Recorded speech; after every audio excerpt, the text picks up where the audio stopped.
마태복음 20장 1절에서 16절 말씀을 우리 한 절씩 교독하시겠습니다. 제가 먼저 읽겠습니다.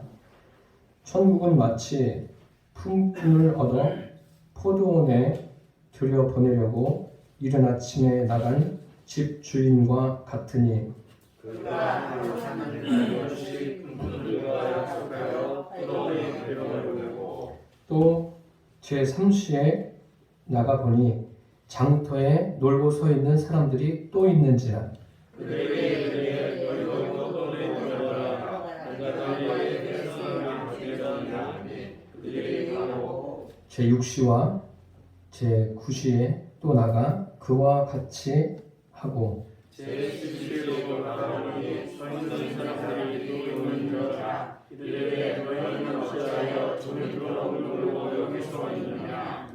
이르되 우리를 품꾼으로 쓰는 이가 없음이니이다.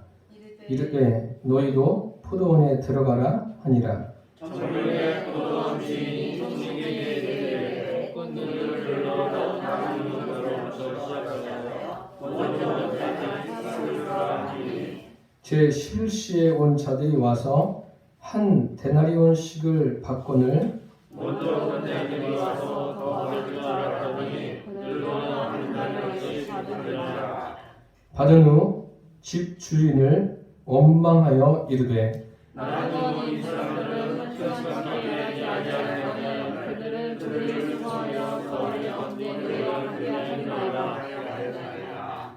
주인이 그 중에 한 사람에게 대답하여 이르되 친구여 내가 내게 잘못한 것이 없노라. 내가 나와 한 데나리온의 약속을 하지 아니하였느냐.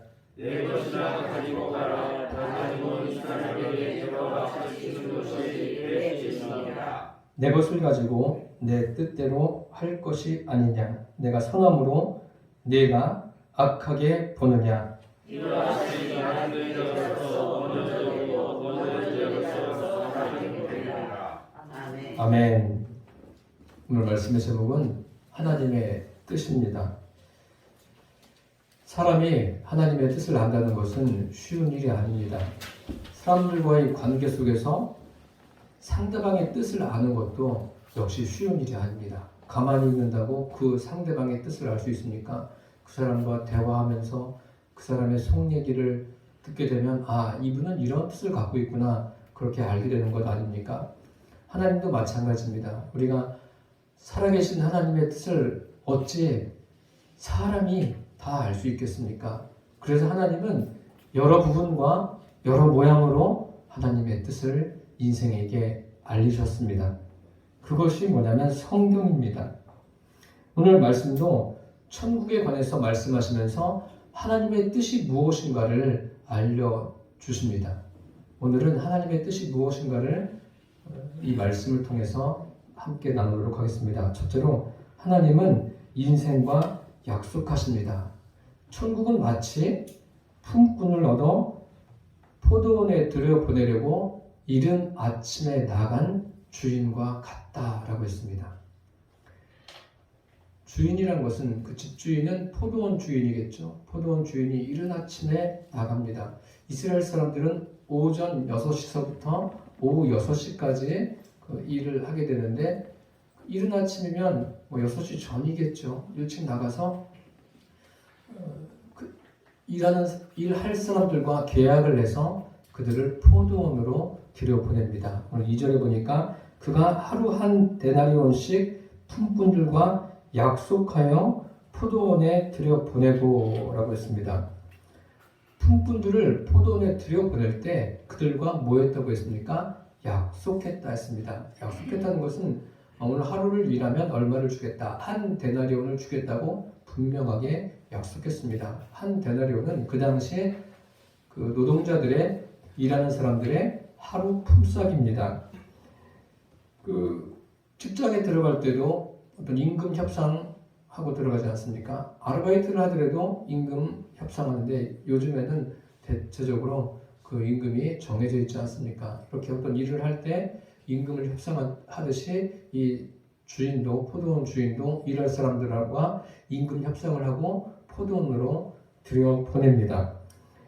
하나님께서 천국에 들어갈 때도 인생과 약속하신 것이 있습니다. 천국은 실제로 존재합니다.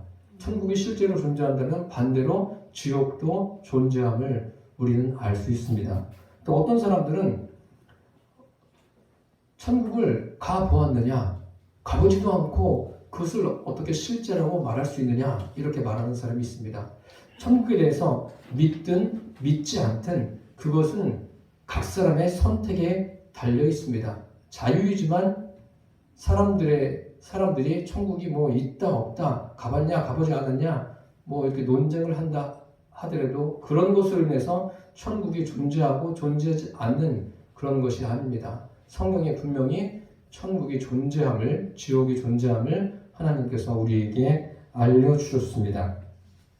하나님은 그 성경에 천국과 지옥이 실제임을 누가복음에 아주 조금 자세하게 우리에게 설명해 놓고 있지 않습니까? 부자와 나사로의 비유를 통해서.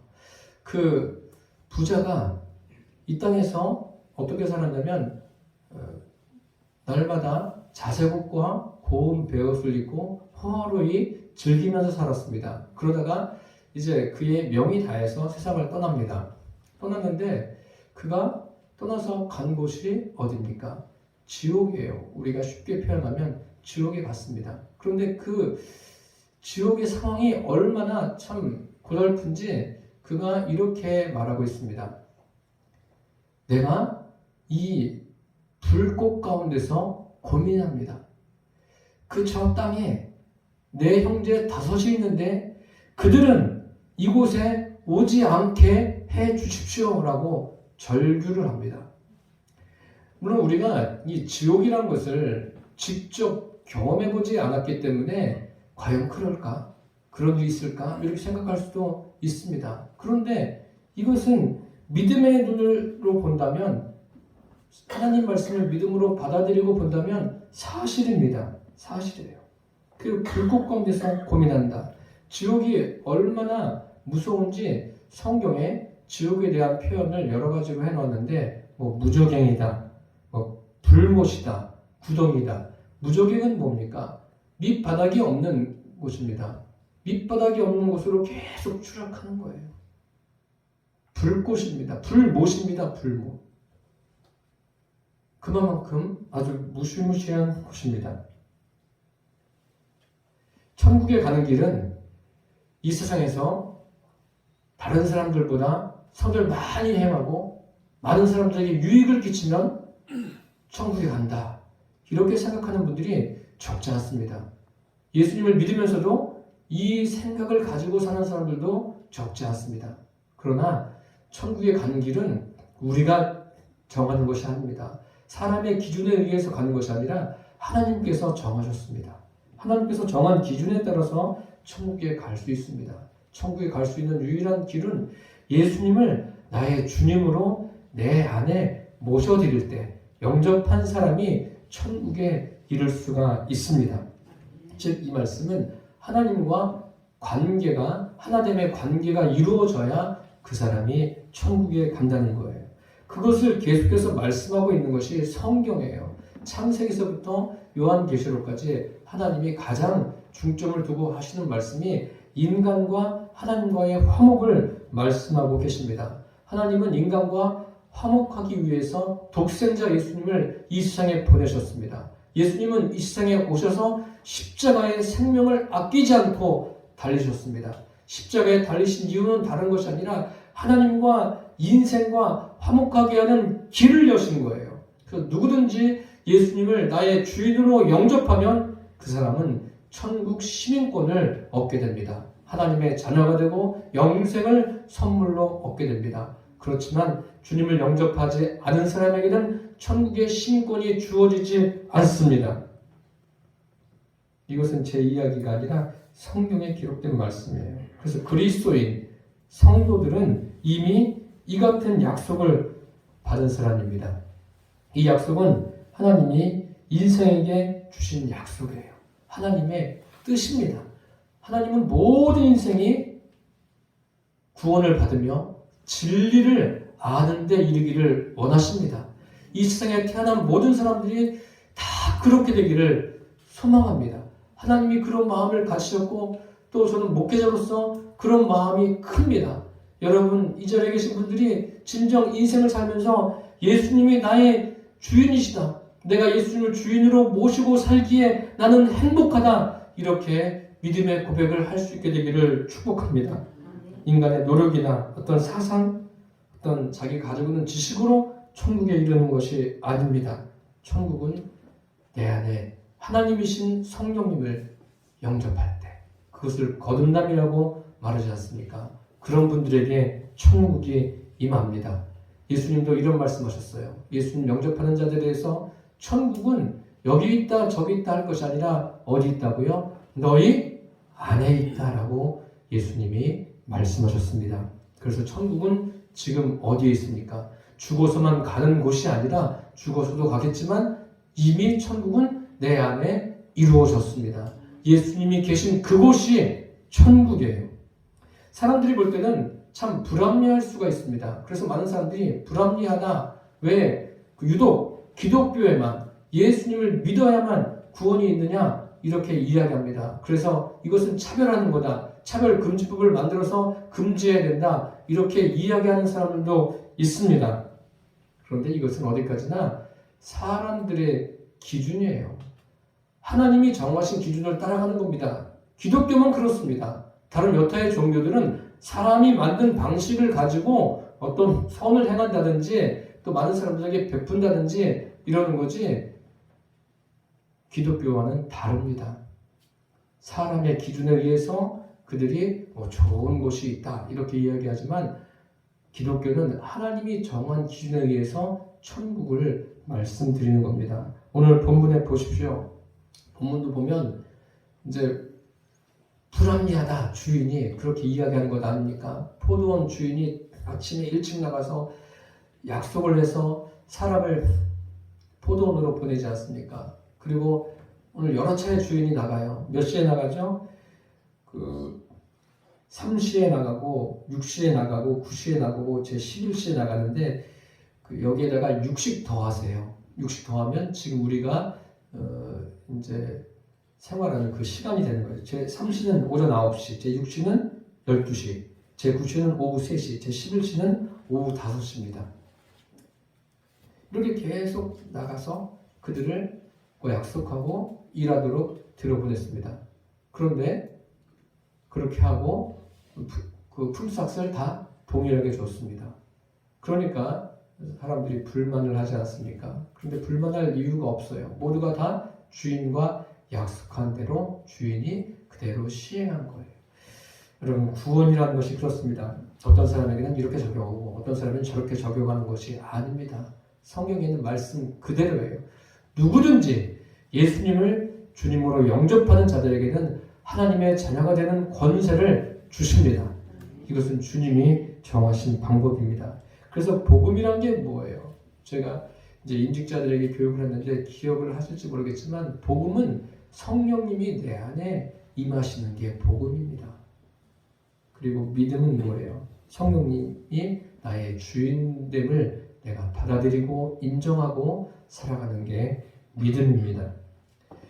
한 예로 출애굽한 이스라엘 백성들에게 10계명을 주시지 않습니까? 그러면서 첫 번째 계명이 너는 나 외에 다른 신을 내게 있게 하지 말지니라. 10계명 중에 가장 중요한 거예요. 오직 하나님만 섬기라는 거예요. 이것은 이스라엘 백성뿐만 아니라 모든 사람에게 해당되는 말씀입니다.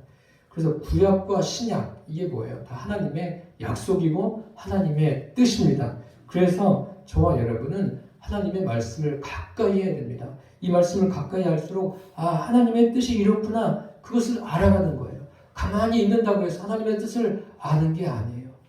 하나님의 뜻은 하나님께서 이 성경을 통해서 온 우주만물을 통해서 그 뜻을 알리셨습니다. 가장 큰 뜻은 하나님이 인간과 화목하는 것 이것이 가장 큰 뜻임을 아시고 하나님의 약속을 날마다 여러분들이 신뢰하며 살게 되시기를 축복합니다. 둘째로 하나님은 인생이 비교의식을 버리시기를 원하십니다. 오늘 말씀에 맨 나중에 온 사람이 한 데나리온을 받습니다. 이 사람은 얼마큼 일한 거죠? 1시간 일했어요. 1시간이라고 한 데나리온 받고, 참 이런 일이 그 당시에도 많으면 얼마나 좋겠습니까? 그러자 맨 먼저 온 사람들도 그 돈을 받습니다. 품삯을 받는데 받고서 그 다음에 뭐라고 이야기합니까? 이거 너무 불공평하다. 그러면서 주인을 향해서 항의합니다. 원망합니다. 이 사람들이 이렇게 말해요. 나중에 온 사람은 1시간밖에 일하지 않았는데 한 데나리온을 주고, 우리는 그들보다 훨씬 일찍 와서 이 뜨거운 더위를 견디면서 일했는데 한 데나리온을 주는 것이 맞습니까? 합당합니까? 라고 말합니다. 그 주인을 원망합니다. 원망이라는 말은요, 은혜를 자르다는 거예요. 은혜를 자르다. 그리고 오늘 말씀에 있는 원망하다는 것은 만족하지 못해서 투덜댄다는 거예요. 계속해서 투덜대는 거예요. 만족하지 못해서 계속 불평하고 원망하는 거예요. 끊이지 않습니다. 그런데 가만히 오늘 말씀을 읽으면서 생각해 보십시오. 모두가 다 누가 부른 거예요? 주인이 불렀고, 오늘 말씀을 보니까 각 사람과 뭐 했다고요? 약속한 거예요. 약속한 만큼 주인이 그대로 준 게 맞습니다. 굉장히 합리적이에요. 합리적인데 사람들은 이 불합리하다, 주인이 불공평하다 이야기합니다. 왜 그럴까요? 서로 비교해서 그런 거예요. 비교의식을 갖다 보니까 이렇게 불평하고 원망하게 되는 겁니다. 그 주인이 참 굉장히 지혜로운 게, 먼저 온 사람부터 돈을 주고 보냈으면 아무 일도 없었을 텐데 제일 나중에 온 사람부터 돈을 줍니다. 품삯을 줘요. 그러니까 맨 먼저 온 사람은 무슨 생각을 했겠어요? 야, 1시간 일한 사람이 한 데나리온 받았으니까 우리는 뭐 거의 10시간 가까이 일했으니까 엄청나게 받겠다 오늘. 그런데 어떻게 됐어요? 결과는 동일하게 주어집니다. 동일하게. 왜요? 주인이 약속한 대로 그들에게 주는 거예요. 그러면 그 사람들 받을 때, 내가 주인과 이렇게 약속했지. 오늘 하루 일한 것도 참 감사하다. 그럼 돌아가면 되는데 원망이 생기는 거예요. 주인에 대해서 계속 투덜거립니다. 투덜거리는 이유가 뭐예요? 그 이유가 다른 것이 아니라 다른 사람과, 맨 나중에 온 사람과 비교하는 거예요. 비교하다 보니까 이런 일이 발생하는 겁니다. 여러분, 지금 이렇게 불평하는 것이 타당하다고 생각하십니까? 아니면 주인이 불합리하다고 생각하십니까? 이 말씀을 잘 우리가 해석을 해야 합니다. 그러니까 주인이 13절에 보십시오.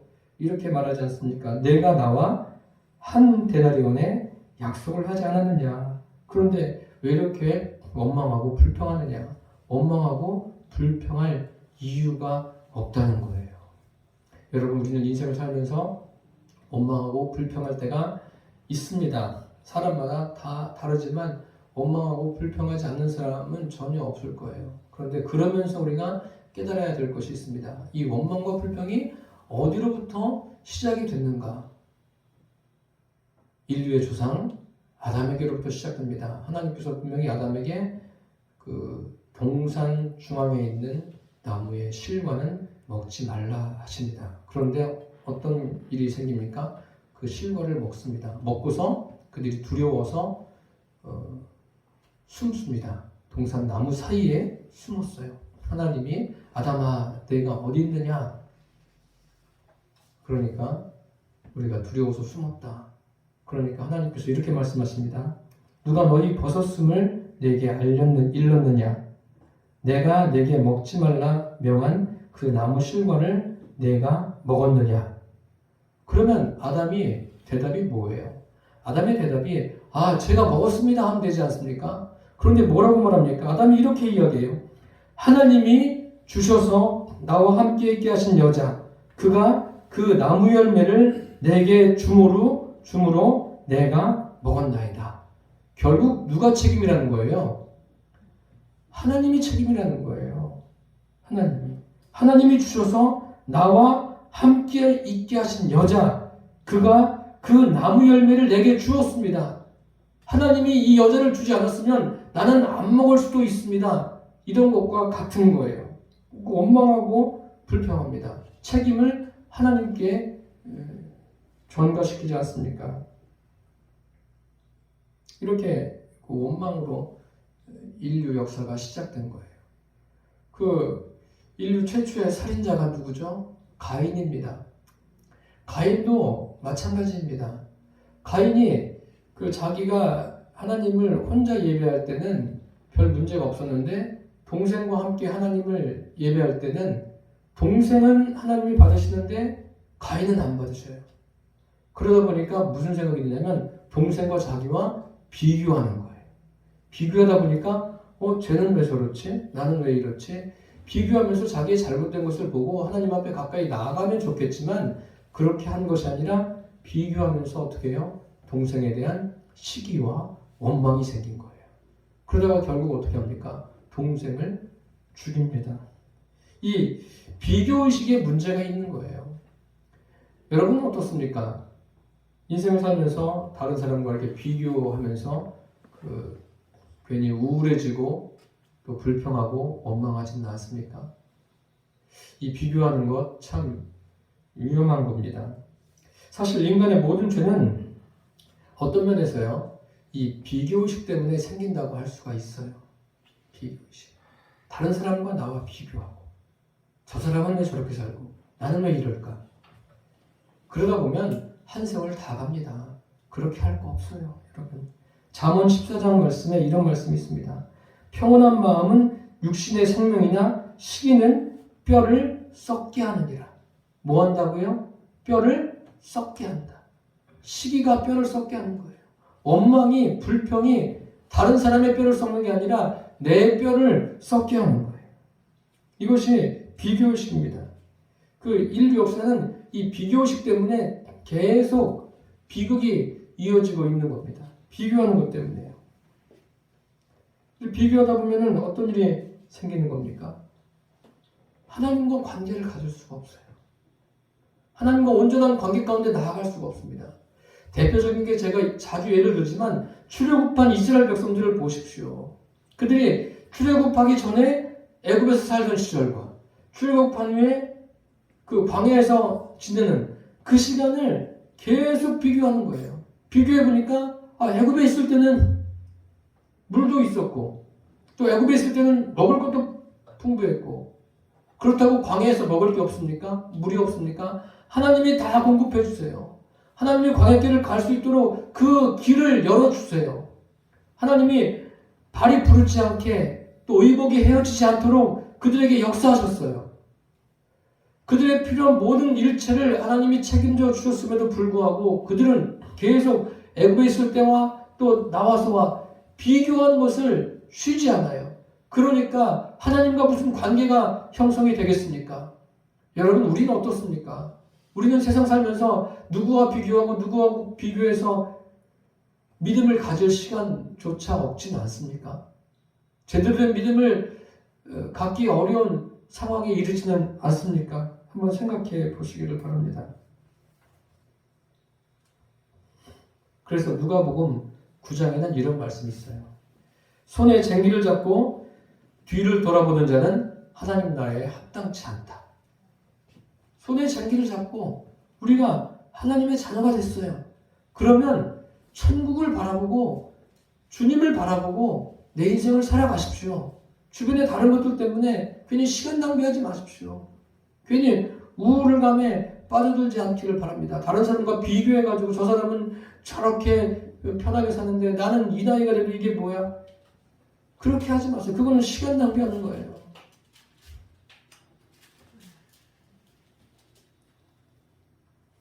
우리가 주님이 원하시는 구원에 이르려면 내 자신의 옛사람이 죽어야 돼요. 옛사람을 벗어버리고 새 사람으로서의 삶을 살아가야 합니다. 이런 사람이 진정으로 행복한 사람이에요. 현재 내가 사는 삶이 최고예요. 최고예요.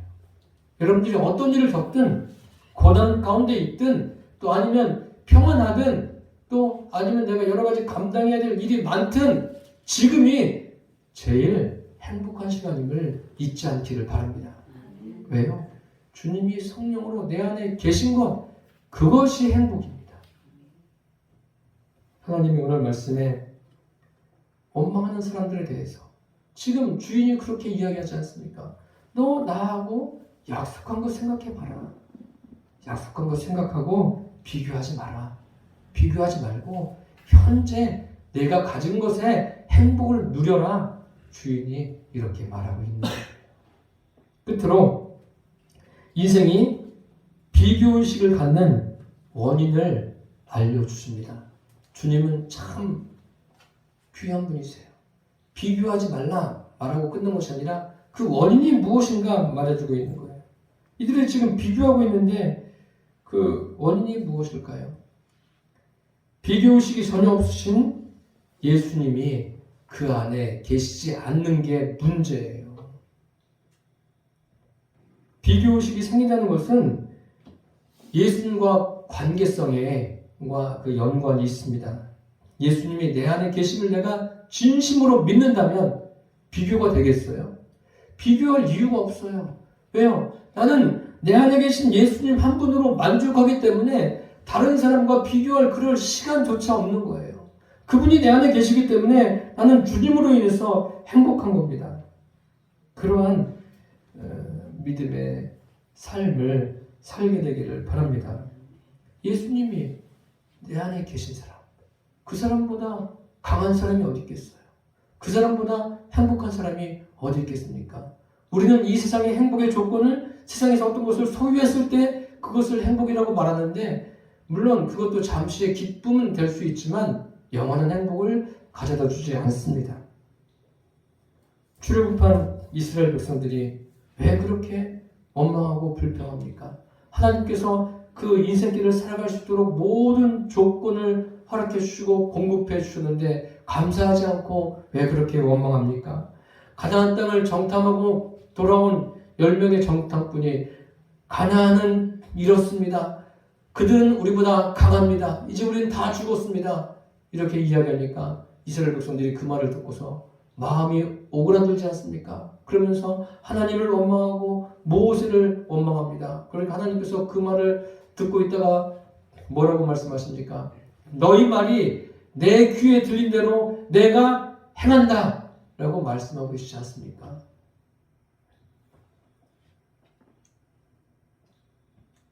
그 출애굽한 이스라엘 백성들 하나님의 그 큰 권능을 경험했음에도 불구하고 계속해서 원망합니다. 원망의 근거가 어디에 있는 겁니까? 그들의 삶에 하나님이 계시지 않습니다.